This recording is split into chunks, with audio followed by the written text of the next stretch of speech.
When Nintendo announced the price of its new console and game, the message from fans was clear. The Switch 2 costs $450. That's Nintendo's most expensive console release. But the console price isn't the only thing spurring outrage. Nintendo also announced that Mario Kart World would cost $80. That's the most expensive base game Nintendo has ever released.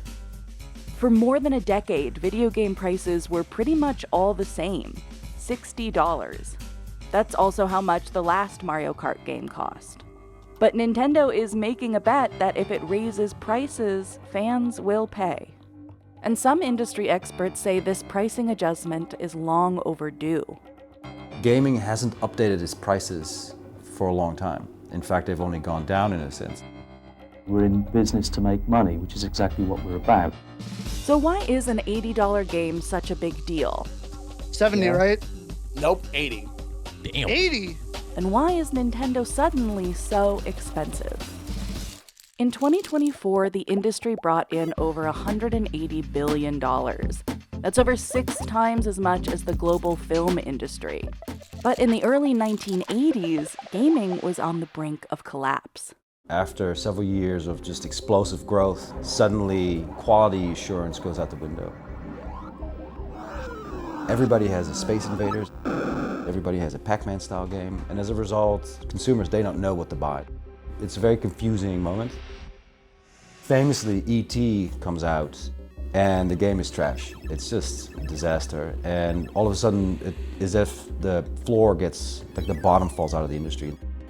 People thought that video games were officially dead. Even the word games became a dirty word. It's a fad, it's a toy, it's a temporary infatuation like a hula hoop or a roller skate. Things were looking grim for the industry until Nintendo entered the scene and single-handedly revived video games. Nintendo enters the US market and everybody thinks they're crazy.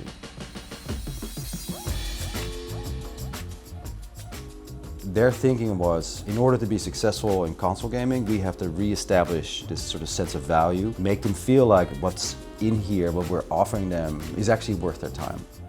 In 1985, Nintendo marketed the Famicom console as an entertainment device rather than a toy or video game system, an effort to remove itself from the stigma of the crash. It also capped each third-party publisher's output to 5 games a year, incentivizing developers to focus on quality over quantity. And to regain consumer trust, Nintendo created a monthly magazine, Nintendo Power. It was even accompanied by a hotline players could call for help with Nintendo games. Every game published for the Nintendo Entertainment System, or NES, carried an official Nintendo seal of quality. This was Nintendo's way of showing that they have vetted and approved software for their platform. There were a couple of resourceful developers back in the 80s that would try to get games on the NES without approval, and they had to use some interesting methods to try to get by the copyright protection. In Nintendo's quest for quality control, a key part of its strategy was developing its own games and IP in-house. In 1985, Nintendo released Super Mario Bros., and Mario remains its most recognizable character today. From there, its lineup only expanded. They've had success, of course, with Mario, which is the same or bigger than Mickey Mouse at this point. Pokemon, which they own as well, partially. Zelda as well. With quality games and repeatable, beloved characters came a loyal, rabid fan base. There's over 2,000 people out there right now. This is the main entertainment center. I've tried to create kind of like what I've been calling little video game shadow boxes for each of the console generations from Nintendo. Here I've got a copy of Super Mario 64, signed by Charles Martinet, the original voice of Mario. If we ever had a fire, that would be the first thing I'm grabbing. Drew Kennedy, who goes by Nintendrew online, owns an extensive Nintendo collection and was converted to a lifelong fan in the 90s, thanks to quality games and those beloved characters. There it is. I'm in my 30s now. I started collecting when I was like 13, but I was a fan of Nintendo since long before then. My mom used to work as a babysitter on the side for one of her coworkers. Sometimes I would tag along. The dad of the family that she would babysit for, he had a Nintendo 64 set up in their living room with one game, with Donkey Kong 64. At the time, I was probably 7 or 8 years old, but I absolutely loved it. I would play through the first hour of Donkey Kong 64 every time I would go over there and reset the save file and play it again, and it was just absolutely a core memory for me. Up here is another one of my favorite oddball systems, the Virtual Boy. And this is the complete North American library. This cartridge alone is worth about $750 today. But Nintendo wasn't the only one in the industry with a character-based strategy. In 1991, Sega made Sonic the Hedgehog the face of the Sega Genesis. Sega follows the same formula. Let's have a mascot sort of lead the way, but differentiate. Sega was already competitive in the sense that they have a little bit more intense hardware. Ultimately, Sega, of course, produced the Dreamcast, still one of my personal favorites. A new Sega console. Simply plug into a TV and play. The launch of the Genesis marked the start of the first console war, where Nintendo and Sega battled it out to control the video game market in the United States. Every Nintendo sold, from our point of view, is one person out there not buying Sega software. Sega's market share went from just 6% in 1989 to as high as 65% by 1992. But while Sega marketed to older kids and teens and made some risky bets on console hardware, Nintendo stuck to its slow but steady strategy of family-friendly titles and commitment to quality. By 1995, Nintendo had regained its lead over Sega. They just couldn't hack it. There's only so much room in the market for it, and Nintendo won out. And at some point, the difference between the different devices becomes marginal. And so then people go with what they know best. Are the games better? So other than Sonic, there's a few different IPs on the Sega platform and the ecosystem there. They're not quite as popular as the Nintendo ones. Nintendo's secret to beating Sega is still the company's edge over its competitors 30 years later. Everything was in service to making sure that game experience was top tier, especially from the marketing perspective. We were really showcasing the great work that the developers were doing, creating these magical experiences through games. That's Krista Yang and Kit Ellis. They worked for Nintendo of America's public relations team for over a decade.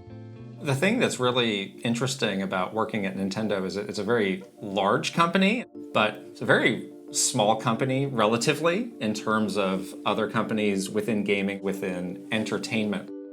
Something that we heard about all the time was the concept of competing in the red ocean, which is what we had been doing previously with Sony and Microsoft, where everybody is kind of competing on the same points, versus the blue ocean, which is we don't really have anybody that we're competing with. We've created our own niche. Nintendo is very much colorful and playful. Xbox tends to focus more on like shooters. They have a lot of racing games. PlayStation really leans into like more adult narratives and like deep stories. Now you have Astrobot from the PlayStation. It's like, okay, so 15 years later, you got your own Mario, but Nintendo has already claimed it because they've gotten it right from the beginning. Nintendo's exclusive franchises like Zelda and Pokémon kept growing in popularity. But to access them, you needed to own a Nintendo console. Nintendo likes to keep its own titles on its own platforms, and it's one of the few companies that can do it. There's no Nintendo games on Steam. There's no Nintendo games on Xbox. That's for a reason. This exclusivity has allowed Nintendo to keep game prices high and rarely put them on sale. Take Mario Kart 8 Deluxe, for example. It's 8 years old and is still sold at full price on Nintendo's website.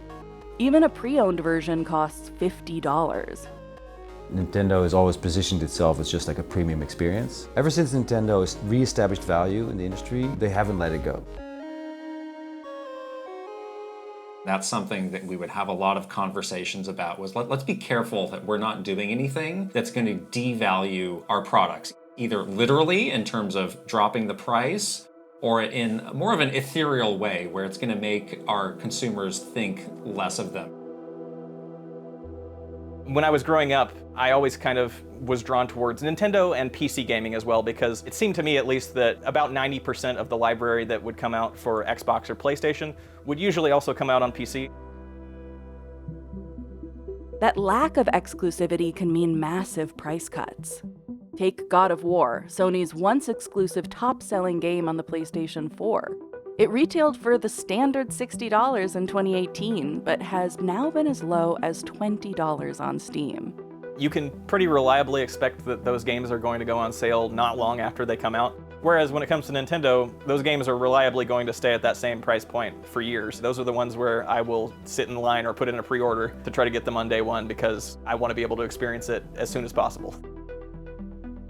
So why does Nintendo seem to be the only one to maintain premium prices? Nintendo has managed to capture and establish a portfolio of things like Pokemon and Mario and Zelda that are of such high quality. These are at the top of the food chain in terms of experiences, and they know that, and so they very carefully curate them so that they don't have to negotiate on price. I think Apple is a good comparison in terms of a company. An iPhone is not so exorbitantly priced that people simply can't get it, but it is a little bit more than the other options that are out there.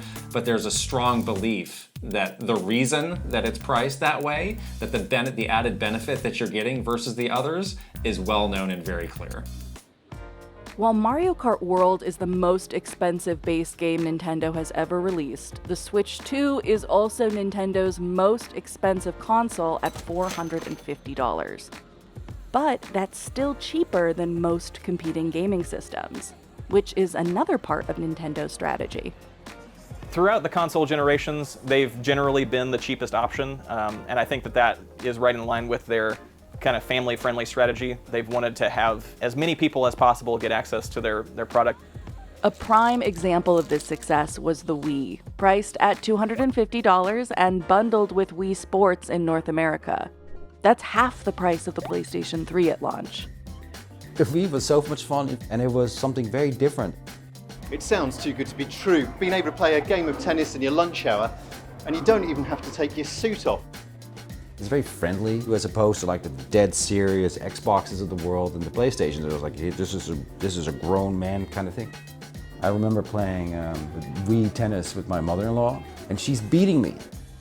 Cheaper, more broadly appealing consoles means a wider audience to sell exclusive games to. Evidence suggests that most people buy Nintendo hardware to play Nintendo games.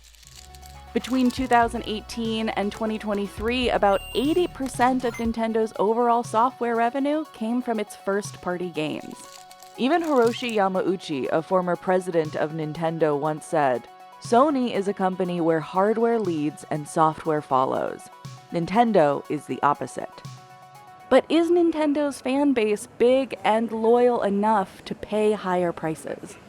We went to a Switch meetup to find out. Don't love the idea of $80 games. $60 games are already quite a lot. And I don't know if I will get as many $80 games, honestly, because that's just a lot of money in general, especially right now where I think a lot of people are struggling financially. Switch and Play members live streamed their initial reaction to the Switch 2 console and game prices. Yeah. This is going to be a bit of a bigger pill to swallow, but I'm seeing the price of how much Mario Kart costs. 70, right? Nope, 80. Damn. 80? While the stream was going on, like, it wasn't just myself, Mike, Peter, and Christian in the video, but also people were in the chat that were from Switch and Play, having that reaction on stream. When we realized that, oh, it's actually going to be, $80, it's like, wow, like that's really steep. I'll take it, but man, that's going to be quite the something for families to try to buy a system for a Switch 2. I thought it was going to be like 400. I expected maybe 500 if they were going to pack in a game. But the $80 like Mario Kart price was definitely a shocker. Some fans are finding reprieve in the $500 bundle version of the Switch 2 with Mario Kart World. My only respite for this is that, like, if it's bundled in the package, it's like $30 less. It's $50 basically. So I'm taking that as like, oh, I'll just go digital and save myself $30. So it's a little iffy. But even that deal doesn't have fans entirely sold. There's been backlash online about the Switch 2 Welcome Tour, a mini-game and tech demo collection that costs $10. The Switch 2 also has a button for the new game chat feature, which eventually requires a paid subscription. Looking back on the Wii in particular, I remember, Wii Sports was the killer app for the Wii. Like, everybody wanted to play Wii Sports, and that was a free pack-in with the Wii. So I think it was very easy for a lot of people to justify. It would be nice to see them do the same thing for the Switch 2. Even Reggie Fils-Aimé, the former Nintendo of America president, seemed to take a subtle dig at it, tweeting about how he fought for the Wii Sports to be a free pack-in. Releasing a new product at an all-time high price is always a risk. In 2011, Nintendo released the 3DS for $250, $80 higher than the DSi that preceded it, only to drop the price by exactly $80 5 months later. Critics said that the high price and lack of launch games left little motivation to upgrade. Sony did the same thing with the PlayStation 3. You come out with a price point and then you realize you're wrong. Some analysts speculate that Nintendo raised prices in anticipation of tariffs. They say, around the Switch 2, we think it's a premium experience that warrants this higher price point. Yes, and also there is a huge amount of tariff-based volatility in the market. When you build things that are manufactured in China and have to be shipped to the US, it's very expensive. And so they have to bake that into their models. We can't verify how big an impact tariffs had on the price of the new console or games. But fans were fearful that the Switch 2 could get more expensive when Nintendo delayed the pre-order date in the US and Canada after President Trump announced his Liberation Day tariffs in early April. But it didn't end up raising the price, and Nintendo's president denied that tariffs influenced pricing. Many balk at an $80 price tag for a single game. But adjusted for inflation, $80 isn't as pricey as it seems. Take a look at this catalog from 1997. Super Mario 64 cost $60. That's around $119 today. In 2020, some companies started selling games for $70, the first price adjustment in decades. That'd be around $86 today. Take a look at this chart. It shows the price of Nintendo's top-selling titles since the NES, adjusted for inflation. Games have actually gotten cheaper. Some say $80 games will be the new normal. One former PlayStation executive said Nintendo was pulling the Band-Aid right off for the industry. And Yost says it's long overdue. The cost of game development has gone up. If you compare, say, the cost of a franchise like Call of Duty, a decade ago, a brand new Call of Duty game would cost about $45 million to develop. Today, that's about $700 million. Grand Theft Auto 6 has been in development for about 11 years, and it has a budget of a rumored $2 billion. The Burj Khalifa, the tallest building in the world, cost $1.5 billion and took 6 years. And so we're already double all this. And it's not even out yet. During the same period that costs have exponentially increased, the price point of a game has barely moved at all. Something's got to give. They have to either sell more copies or they have to increase the price. Nintendo says prices will be variable, but other companies are already following suit. Just 1 month after Nintendo showed off the new Mario Kart, Microsoft announced that some upcoming first-party games would cost $80. Even if that change is overdue, consumer perception matters. The Switch 2 and its games feel expensive. In the US, consumer sentiment has declined every month of 2025. People worry about the economy and feel like their money buys them less than it used to. But despite the outrage, some say $80 is more than worth it. An average single-player game, 40 to 60 hours to finish? Where can you get 60 hours of entertainment for $80? Show me. What roller coaster goes on for 80 hours? A good rule of thumb that I and a lot of my friends tend to use is the kind of $1 per hour rule. Nintendo games offer a ton of value and also just an unparalleled replayability. You can always come back, and especially with the specific kind of nostalgia I have for Nintendo's experiences, like I will never stop going back and playing my favorite Nintendo 64 games or my favorite DS games. Of course, that relies on Nintendo maintaining the quality it's known for. Games like Pokemon Scarlet and Violet, with its glitches and performance issues, left a bad taste for many fans. But Nintendo's cultural hold on fans is strong, both with younger audiences it brings in through movies and theme parks, and the older fans who have been with Nintendo for decades. I think it's certainly become more common and more acceptable for people like me to stick with their fandom into adulthood, and it's definitely less of a social death sentence to be a huge nerd in 2025. And even looking at the marketing for the original Nintendo Switch, it's clear that that's not lost on Nintendo. Many fans share Drew's sentiment. The Switch 2 pre-orders sold out in a few hours. People will buy it anyways. My forecasts are 12 to 15 million units in the first year. They have such a huge install base. The loyalty's there. They have so many fans. The IP is so strong. It will sell like hotcakes. Kit and Krista, however, share a much more cautionary tale. It's going to sell very well, but it's not going to reach the same heights as the original Nintendo Switch, and part of that is the price. You know, once all those people buy Mario Kart at $80, what about the next rung of people outside of that core fan group? What about, you know, the more casual video game player? I think it's going to depend on the software, the games that Nintendo will announce beyond what they have for the rest of 2025. If we want to sustain the success of the video games industry and have it continue to make these experiences that we like to enjoy and play and share with others, they're going to have to adjust the economic model, and that includes its price point. I think the concern from fans is that variable pricing means that the price can only go up. But I think variable pricing where there's actually kind of a lower range of price points for games is a great opportunity for Nintendo as well. If any viewers are struggling to enter this space and want to play Nintendo games, I would give the advice to look backward and try to find some that have already stood the test of time and have solidified themselves as classics. I mean, you could probably pick up a copy of Star Fox 64 for less than $10 in any major city. That's a fun weekend.